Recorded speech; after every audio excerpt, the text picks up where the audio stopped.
the old days in 1962, a fellow named Ken Iverson decided what to do. He gathered all the papers he'd been writing for a spell, and he put them in a little book, called it APL. Well, he got him a jot and he got him a ravel, and he revved his compression up as high as she could go. He did some reduction and he did some expansion, and he sheltered all his numbers with the ceiling and the floor.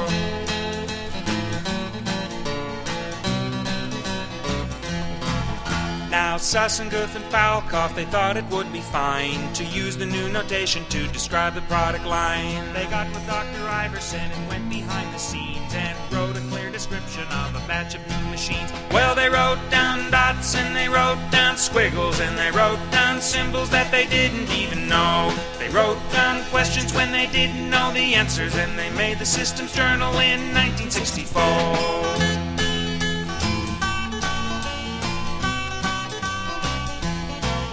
Now, writing dots and squiggles is a mighty pleasant task, but it doesn't answer questions that a lot of people ask. Ken needed an interpreter for folks who couldn't read, so we hiked to California to talk to Larry Breed. Oh, we got Larry Breed and he got Phil Abrams, and they started coding Fortran just as fast as they could go. They punched up cards and ran them through the reader in Stanford Palo Alto on the 7090.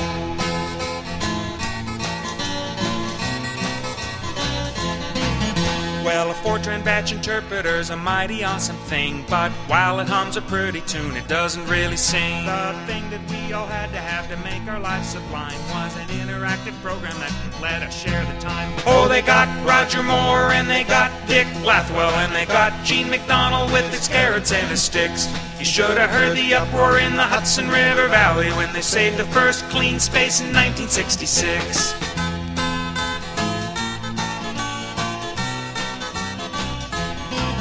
Well, when Al Rose saw this, he took a little ride in a big station wagon with a typo by his side. He did a lot of teaching and he had a lot of fun with an old bent Vita 2741. Oh, it typed out stars and it typed out circles, and it twisted and it wiggled just like a living thing.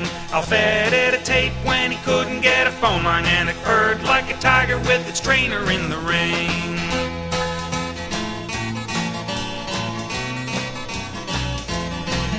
Now there's much more to the story, but I just don't have the time, and I doubt you have the patience for an even longer rhyme. So I'm ending this first chapter of the tale I hope to tell of how Iverson's notation blossomed into APL. So keep writing ands when you're not writing neithers, and point with an arrow to the place you want to be.